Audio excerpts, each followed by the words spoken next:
العقلية المالية ديالك ممكن أنها تحكم عليك بالنجاح والازدهار المالي، كيف ممكن أنها تحكم عليك بالفشل المالي وبالفقر وبالأزمات المالية. فإلا ما اختاريتيش بعناية طريقة باش كتفكر وطريقة باش كتشوف الأمور، ممكن أنك تكون كتحكم على راسك بالفشل المالي وانتيا ما عارفش وانتيا ما حاسش وانتيا ما ردش البال. في هذا الفيديو ان شاء الله غادي نهضر على سبعه ديال الصفات او العادات اللي كتميز بها الناس اللي عندها العقليه الماليه السليمه والايجابيه، واللي كتعاون ان الانسان يكون ناجح ماليا. صباحك ومساءك سعيد، نتمنى تكونوا بخير وعلى خير. قبل ما ندخل في الصفات ديال العقليه الماليه السليمه، نبغي اول حاجه نذكر الناس اللي عندهم مدخول. اي واحد عنده مدخول حاليا نبغي نذكرك انه هذا احسن وقت انك تنوض تقلب كيفاش تزيد للقدام قبل ما تطيح في مشكل، وتقلب كيفاش تخرج منه. الا كان عندك مدخول، عارف بلي عندك واحد لاباز، عندك واحد الحاجه اللي ممكن انك تعتمد عليها باش تحسن من الوضعيه الماليه ديالك. وفاش كنقولوا انك تحسن من الوضعيه الماليه ديالك، كنهضروا على جوج الحويجات، على المايند سيت، على العقليه، وهو لوبجيكتيف او الهدف من هذا الفيديو. والحاجه الثانيه وهي انك دير اشياء اللي ممكن تزيد من المهارات ديالك، اللي ممكن انها تزيد من المدخول ديالك. حاول انك تسمع الصفات اللي غادي نهضر عليهم اليوم وانك تطبقهم في الحياه اليوميه ديالك، سواء في المجال المالي او لا مجالات الحياه الاخرى. حيت راه الازمات الماليه راه شي حاجه اللي صعيبه واللي ما نبغيش انك تعيشها. انا دزت منها وما نبغيش شي واحد اخر يدوز منها، وهذا الشيء علاش كنحاول انني نبارطاجي الوعي المالي، كنبارطاجي سيكولوجيه المال، باش الواحد يحاول انه يخدم على راسو باش ما يطيحش في نفس الاشياء او في نفس الاخطاء اللي طاحوا فيها ناس قبل. حيت ثق بيا انها مساله صعيبه انك تعيش ازمه ماليه، مساله صعيبه انك تحس بالعجز، مساله صعيبه انه يكون عندك مسؤوليات، يكون عندك التزامات وما عندكش باش تخلصهم. صعيبه انه في وقت الازمه كدير الغربال، كدير داك الغربال للناس وكتشوف المحيط ديالك شكون غيبقى معك وشكون ما غاديش يبقى معك. فاذا كان عندك مدخول والحاله الماديه ديالك مستقره، ما تسناش راسك تطيح في شي مشكل، ما تسناش، حاول انك تبروتيجي راسك، تحمي راسك، تخدم على راسك. وحتى ديك الساعات الا قعدتي في شي مشكل اولا في شي ازمه ماليه، على الاقل غادي تلقى باللي راه عندك واحد الباجاج، عندك واحد المايند سيت، عندك شي حويجات اللي ممكن انك تخدم عليهم واللي ممكن انهم يعاونوك باش توقف على رجلك. واش متفقين؟ واش مفاهمين؟ واش تسنت؟ دونك هذا كان تذكير اللي نبغي نذكر اي واحد اللي عنده مدخول حاليا. نبداو بالصفات اللي كيتميزوا بها الناس اللي عندهم عقليه ماليه سليمه واللي كتحكم على الواحد انه يعيش مرتاح ماليا. فالصفه الاولى وهي تحمل المسؤوليه. عمرك ما غادي تلقى واحد ناجح ماليا كيلوح المسؤوليه على واحد اخر، او لا كيلوح المسؤوليه على النظام او لا على الظروف. ما غاديش تلقاه، ما يمكنش تلقاه كيتملص من المسؤوليه، كيتحمل مسؤوليته. مثلا غادي تلقى شي واحد نصب عليه، ما غاديش يقول لك انايا هذاك نصب عليا حيتاش هو ما مزيانش او لا هو داير شي حاجه، لا، غادي يقول لك انايا غيتحمل المسؤوليه، انا اللي ثقت فيه وما كانش عليا نثق فيه، انا اللي ما حسبتهاش مزيان، انا اللي ما فكرتش مزيان. ما غاديش يلوح المسؤوليه على الاخر، واخا هذاك راه نصب عليه، هذه حقيقه، ولكن علاش كيشوف دائما السبب الرئيسي، لا سورس، الاصل، الجذر ديال المشكل. اشنا هو الجذر ديال المشكل؟ انني انا اللي ثقت فيه. الجذر ديال المشكل انني انا اللي ما فكرتش مزيان. الجذر ديال المشكل هو انني انايا ما كنتش حسبتها مزيان. هنايا الواحد كيتحمل مسؤوليته وما كيعيش دور الضحيه. شي واحد اللي عنده عقليه ماليه اللي سليمه واللي ايجابيه واللي كتادي به النجاح المالي، عمرك تلقاه كيلعب دور الضحيه، حيت عارف وفاهم انه الواحد فاش كيلعب دور الضحيه النتائج ديالها خطيرين جدا، ومن بينهم واشهرهم وهو العجز. انه غير الواحد فاش غادي يحس او فاش غادي يلوح المسؤوليه على واحد اخر غادي يحس بالعجز. وفاش كنحسوا بالعجز ما كنديروا حتى حاجه، كنوليو حنايا كنحطوا الرقبه ديالنا كنحطوها عند واحد اخر وتنقولوا راه هو اللي متكلف بالحياه ديالنا. في حين فاش كتحمل المسؤوليه كتعرف باللي انت انت اللي سايق الطوموبيل ديالتك، انت اللي عندك الفولون، انت اللي عندك بواطا فيتاس، انت اللي غادي تتحكم وما غاديش تسنى واحد اخر انه يتحكم في بلاصتك. واش متفقين؟ اول صفه اللي مهم جدا انه الا كانت عندك مزيان حاول انك تحافظ عليها، الا ما كانتش عندك حاول انك تبناها، حاول انك انت اللي تحمل المسؤوليه، ما تقولش ان واحد اخر هو المشكل نهائيا. ومثلا بالنسبه للنساء اللي ما خداماتش او للنساء اللي ما حاولوش انهم يديفلوبيو لا كارير ديالهم، يحاولوا يتحملوا المسؤوليه ويتحملوا انهم هذاك اختيار ديالهم، وماشي الزوج ديالك هو اللي سبب، ماشي الزوج ديالك هو اللي واقف عائق. حيت فاش كيتبدل الانسان وكيتحمل المسؤوليه ديالو، هنايا ممكن انه يبانوا له حلول، وممكن انه يبانوا له طرق باش انه يكون ناجح ماليا. واش مفاهمين؟ الصفة الثانية وهي win win situation. هنايا الواحد كيتبنى المبدأ ديال أنا رابح وانت رابح، وبالدارجة ديالنا كل وكل. مثلا دخلتي في مشروع مع شي شريك ديالك، شي بارتنير، شي شريك دخلتي معاه، يكون عندك المبدأ ديال انك انت تكون رابح وحتى هو يكون رابح معك، ماشي واحد رابح وواحد خاسر، بجوجكم خاصكم تربحوا. غادي تدخل مثلا لشي افير، غادي تخدم مع شي واحد ما يسمى بلا سو تريتونس، غادي تسو تريتي مثلا لشي واحد، غادي تخدم معاه، حاول يكون عندك المبدأ ديال انا رابح وهو رابح. بطبيعه الحال ان الانسان هنايا يشوف الاثمنه اللي كاينين في السوق، يشوف المارشي شنو فيه، ما كاين حتى شي مشكل. ولا زاد الواحد الا زاد عليك شي شويه وغادي اسيوري لك لا كاليتي وغادي يعطيك لا كاليتي، ما فيها بس. اهم حاجه انه يكون عندك المبدا ديال انكم داخلين في افير او داخلين في بروجي انت تكون رابح وحتى هو يكون رابح معك. ما تحاولش انك تحيد ليه لا مارج ديالو وتخنقو وما يكونش رابح معك، حيت الا ربح معك هو غادي يرتاح، غادي يعطيك واحد لا كاليتي د الخدمه، وانت بطبيعه الحال حتى انت غادي تخدم اولا غادي تكون مرتاح. ومن جهه واحده اخرى غادي يكون هذا سبب في انه ربي غادي يزيدك واحد الرزق من حيث لا تحتسب، باش واحد اخر عاوتاني ياكل معاك طرف الخبز كيف كنقولوا وهي غدا. اولا مثلا عندك بروجي ديالك ومخدم معاك الناس هادو البروفيل ديالهم كان البروفيل ديالهم مثلا تيسوا في السوق اكس، انت دير اكس بلس واحد الحاجه اللي تقدر عليها باش حتى هما يربحوا معك، باش انت تربح وهما يربحوا، وانت كتكون سبب في الرزق ديالهم. ما فيها باس انت يا رابح وهما يا رابحين. ما قدرتيش دير اكس بلس واحد الحاجه، شوف ديك الساعات من مور ما تحسب الربح ديالك وكان عندك واحد الربح دير دي بريم.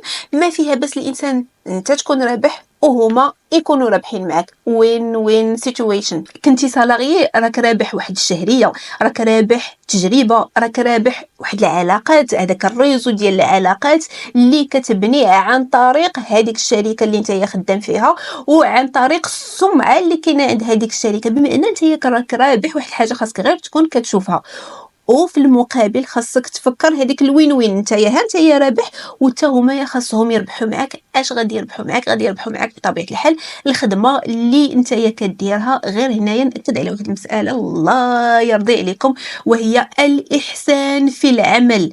مهم جدا ان الانسان يدير الاحسان في العمل وما يقولش انا تيخل داكشي اللي تيخلصوني راه ماشي هو هذاك، تيخلصوني غير شي شويه ويلوح اللوم على الاخرين. وما تنساوش الصفه الاولى اللي هضرنا عليها وهي تحمل المسؤوليه. هنا غادي نفتح واحد القوس بسيط بالنسبه لهاد الناس اللي كتقول راه هما ما تيخلصونيش مزيان، راه هما ما دايرينش ليا، راه هما ما فاعلينش، وهما تيلوحوا المسؤوليه على الشركات الشركات ولا النظام ولا المهم البلاصه اللي خدامين فيها. هنايا انت النهار الاول فاش مشيتي تخدم مع هاد الناس راه كان اتفاق بيناتكم، اتفقتوا على واحد الحاجه، وانت كانت عندك الحريه انك تقبل هذاك الاتفاق او لا ترفضه.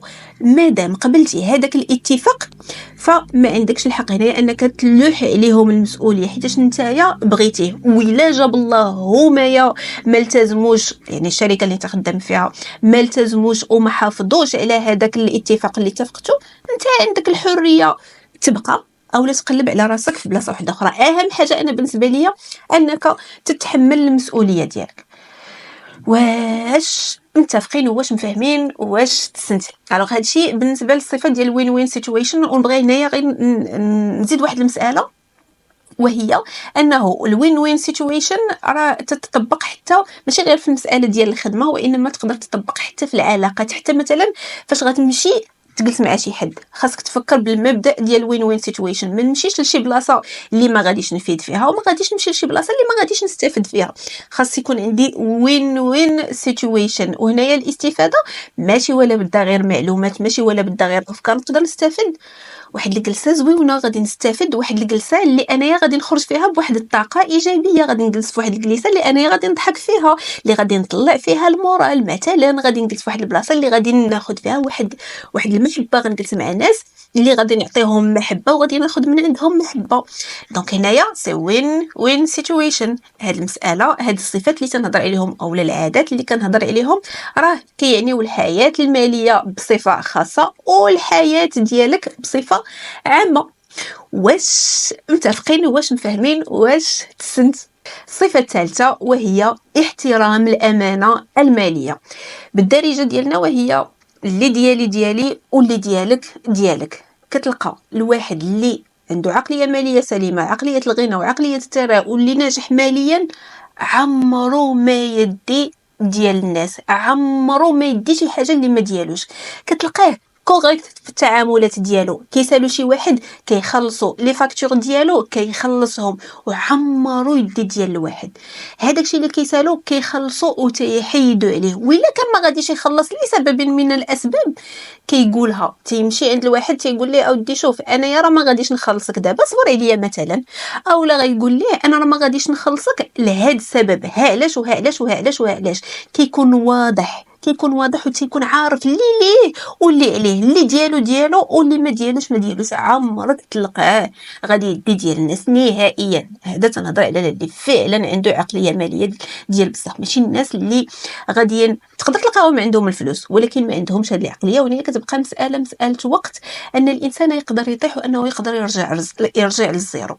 وهذه المساله علاش مهمه؟ هذه المساله ديال انني نحافظ على اللي ديالي واللي ما دياليش اللي ما دياليش غادي نخلص وغادي نكتفي بهذاك الشيء اللي ديالي. علاش مهمه؟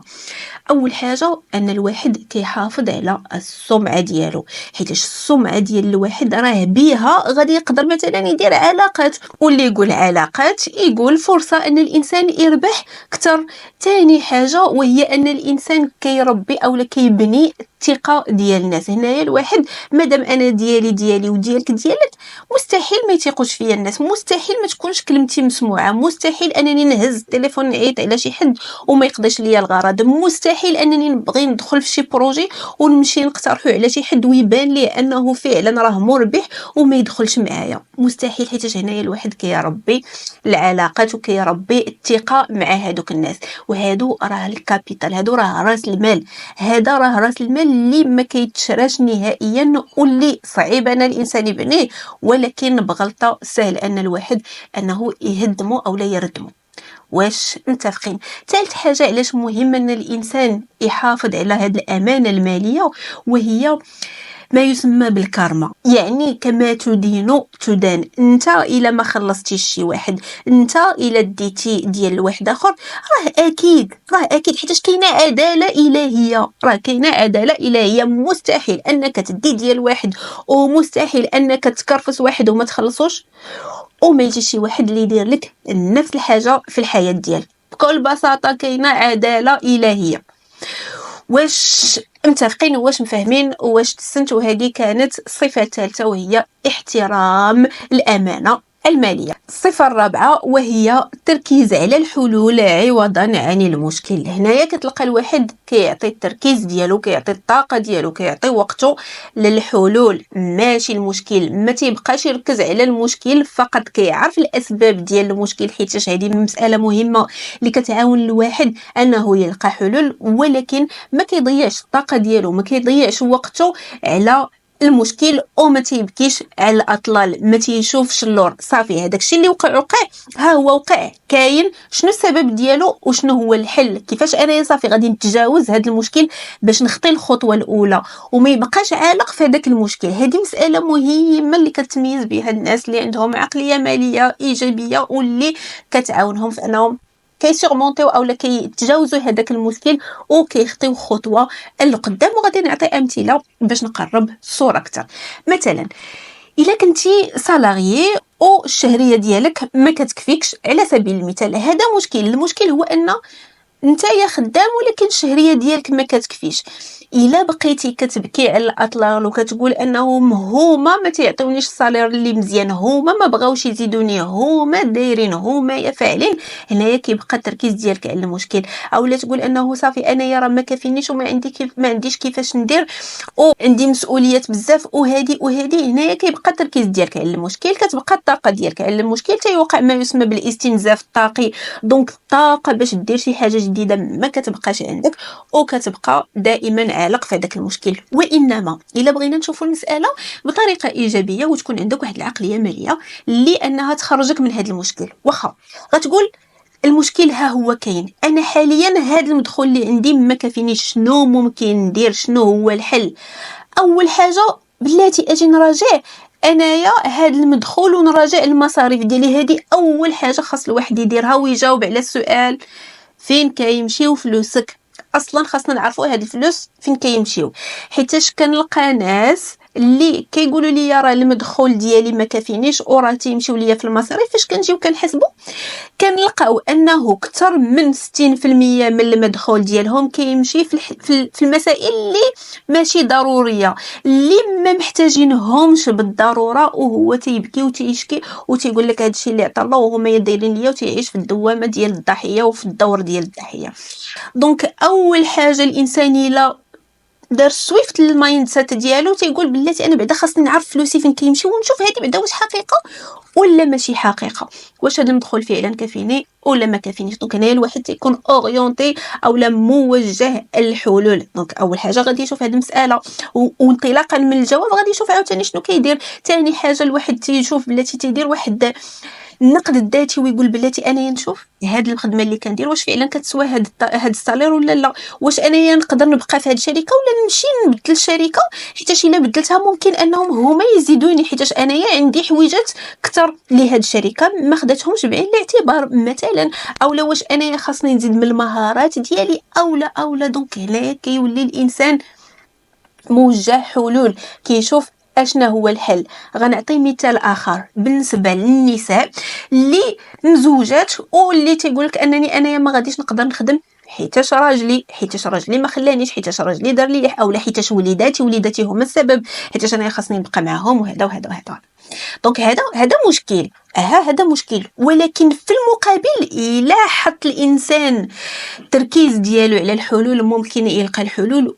وفي الباساج ديالي في الاذاعات المغربيه سمعت قصص اللي صراحه تيفرحوا، حيتاش كنلقاو نساء اللي كيبقاو في ديورهم واللي مربيين وليداتهم واللي الازواج ديالهم كانوا رافضين في الاول ولكن من بعد صافي تقبلوا، كتلقاهم كتبدا شويه بشويه كتقول واخا انايا بغيت نبقى مع ولدي ولا بنتي في الدار، بغيت انايا نربيهم، شنو ممكن ندير؟ كتلقى مثلا هذا مثال ديال واحد السيده اللي بدات بفريرين كطيب الخبز فقط، كطيب الخبز شويه خبزه جوج ثلاثه حتى دارت واحد لا كليونتي ديال واحد الناس اللي تاقوا فيها شويه، وهذا يقولها لهذا وهذا يقولها لهذا، وهذاك الزوج اللي ما كانش باغي ولا تيشوفها متفتحه، دونك هو ولا باغي هذيك الزوجه اللي متفتحه واللي ضاحكه وتا هو ولا موافق، وهي بدات انها ولات كدير المشاريع ديالها وكتدخل فليسات. هادشي الا كان الانسان تيشوف حلول، تيركز على الحلول وما تيبكيش على الاطلال وتيقول هذا ما خلانيش وهذا ما دارش ليا وتيبقى عايش غير في المشكل فقط. متفقين او فاهمين؟ وتسنت الصفه الخامسه وهي التعلم المستمر. بالنسبه لي انا هذه الصفه مساله بسيطه وقاعده اللي واضحه وباينه وما محتاجه زعما ان الانسان يفهم بزاف. مساله بسيطه، قاعده: قد ما زدتي من المهارات ديالك وقد ما تعلمتي قد ما تزادت القيمه ديالك، وقد ما تزادت القيمه ديالك قد ما استحقيتي اكثر وقد ما ربحتي اكثر. تعلم زيد من قيمتك وربح اكثر. هذه قاعده انا بالنسبه لي بسيطه. والواحد اللي ما كيتعلمش صافي راه حبس، راه المدخول ديالو كيوقف تمايا. تعلمتي غيزيد المدخول ديالك، ما تعلمتيش غادي يبقى المدخول ديالك تما. واش متفقين؟ والواحد فاش كتكون عنده العقليه الماليه السليمه عمرو ما يقول انني صافي وصلت، عمرو ما يقول صافي راني ما عندي ما نتعلم، راه صافي بارك عليا هادشي اللي عرفت راه انايا بركه عليا، عمرو ما يقولوا. بالعكس كيعرف باللي ما عارف حتى حاجه وغادي يعرف وغادي يتعلم، وفي الاخر غادي يعرف باللي راه باقي بزاف ديال الحويجات اللي ما عارفهمش وخاصو عاوتاني يتعلم. واش متفقين؟ وهذه المساله مهمه حتى في ان الانسان كيربي اولا كيزيد في الثقه في النفس ديالو. وهادشي غادي يوصلنا للصفه السادسه، وهي ان الانسان كيخدم على الثقه ديال النفس ديالو. ما كانت عندك الثقه في النفس قد ما قدرتي انك تاخذ قرارات ماليه اللي في محلها. دونك كتاخذ قرارات ماليه اللي صائبين، اللي نتايا عارف راسك اشنو كدير، وقد ما قدرتي انك تحمل المسؤوليه ديالك وتقبل الاخطاء ديالك. نتايا تايق في راسك، نتايا عندك الثقه في راسك. دونك هنايا درتي خطا كتقبلو، غتقول اوكي انايا خطات، ها شنو درت، واخا دابا شنو هو الحل، وغادي تولي عاوتاني كيف قلنا ان التركيز ديالك غادي يكون موجه للحلول. نتايا كتقبل حيت عندك الثقه في النفس ديالك، عارف وفاهم ان الفشل ما هو الا جزء من النجاح، وما غاديش يخوفك ان الفشل ما يمكنش لك انك تنجح الا ما فشلتيش. دونك نتايا فاهم وعندك الثقه في النفس، وما غاديش يهمك الاراء او النظره ديال الاخرين، حيت نتايا عارف راسك اشنو عندك وعارف راسك اش كتسوى. دونك هنايا هذه الثقه في النفس هي اللي كتلعب هذا الدور. هذه الثقه في النفس هي اللي كتخليك انك تكون صامد وتكون تقبل وما كاينش مشكل، خطات ومن بعد غادي نشوف حاجه واحده اخرى وغادي نعاود ناميليوري راسي وغادي نزيد عاوتاني للقدام. حاجه اخرى انه الا كانت عندك الثقه في النفس، وهذه حتى هي مهمه ونقدر نقول انها اهم حاجه، قد ما تقتي في راسك قد ما كانت عندك القدره انك تبيع راسك، قد ما كانت عندك القدره انك تبيع المنتوجات ديالك او الخدمات ديالك. قد ما خدمتي على الثقه في النفس قد ما قدرتي انك تبيع، وقد ما قدرتي انك تبيع ودير التسويق قد ما قدرتي انك تربح اكثر. وكذلك الثقه في النفس كتخليك انك تكون عندك القدره في التفاوض، في النيغوسياسيون، انك تجلس مع الواحد وتفاوض معاه. لا بغيتك دير ليا مثلا هاد لو بري، ها علاش حيت انت عارف راسك وعندك هذيك الثقه في النفس. واش متفقين؟ واش مفاهمين؟ واش تسنت؟ وهنايا الواحد باش يخدم على الثقه في النفس ديالو اشنو ممكن يدار؟ الواحد يحاول ورقه وستيلو اشنو هما النقط ديال الضعف ديالي. شنو هما؟ مثلا عندي نقطه الضعف هي اللغه، غادي نكتب اللغه وغادي نحاول انني نخدم عليها. وهنايا النقطه اللي هضرنا عليها قبل ديال انه الانسان كيكون دائما في تعلم مستمر، انه دائما كيتعلم. هنايا دائما الانسان الا كان تيتعلم، هنايا كيف قلنا غادي تزيد لك الثقه في النفس. دونك انت عندك خصاص في اللغه، غادي تمشي غادي تخدم على راسك وغادي تقرا اللغه، وفاش غادي تتعلم ليها غادي تزادك عاوتاني واحد لو بلوس في داك الثقه في النفس، حيت هذيك النقطه الضعف اللي كانت عندك ما بقاتش. الا بغيتي تخدم على النقاط على الثقه في النفس ديالك، حاول ورقه وستيلو استخرج فين عندك المشكل وركز على حاجه وحده وحطها هدف باش انك تخدم عليها وباش انك تعلم ليها وما يبقاش عندك هذاك المشكل. النقطة السابعة والأخيرة وهي الإيمان بالخطوات البسيطة. هنايا كتلقى الواحد كيآمن أنه باش يوصل للطاج أو للطابق العاشر، وهذا المثال تيعجبني نعطيه، كيآمن أنه باش يوصل ليه راه ضروري من أنه يدوز من للطاج الأولاني أو للطابق الأولاني، الثاني، الثالث، الرابع، وهو غادي حتى يوصل للطابق العاشر. بمعنى عارف انه باش يوصل راه كاينين خطوات بساط اللي ممكن انه يديرهم باش يوصل، غير كيبقى واش غادي يطلع في الدروج، واش غادي يطلع في لاسانسور، والطريقه او السرعه باش غادي يطلع. ولكن راه مهم جدا ان الانسان يامن بالخطوات البسيطه وما يتسناش انه كلشي يكون بيرفكت باش انه يقدر يبدا. لا، ما تسناش هذيك المثاليه، ما تسناهاش. حاول انك تبدا وامن بالخطوات البسيطه، اليوم شويه، غدا شويه، بعد شويه، حتى كتوصل. باش الحال ديالنا كاين واحد المثل تيقول يات سيات اورديات فيات ايميك سيميك، شويه عليك، وحده بوحده، وحده بوحده، حتى توصل للهدف ديالك. باش نختم هاد لا فيديو، دير في بالك انه الا بغيتي توصل للنجاح المالي او لا تحافظ عليه، ركز على العقليه الماليه ديالك، ركز عليها، طور منها، طلع من العقليه الماليه ديالك، وحاول انك تبنى هاد الصفات وهاد العادات اللي هضرت عليهم، وكن على يقين انه الا تبنيتيهم شويه بشويه شويه بشويه غادي تحس اولا غادي يبانوا عندك نتائج ماليه في الحياه الماليه ديالك. كن على يقين من هاد النقطه.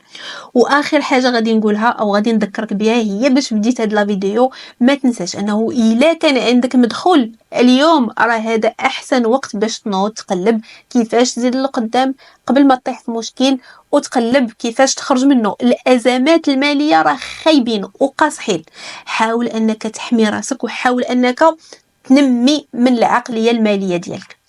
واش متفقين؟ واش مفاهمين؟ واش تستنتوا؟ ونشوفكم ان شاء الله في لا فيديو الماجيه.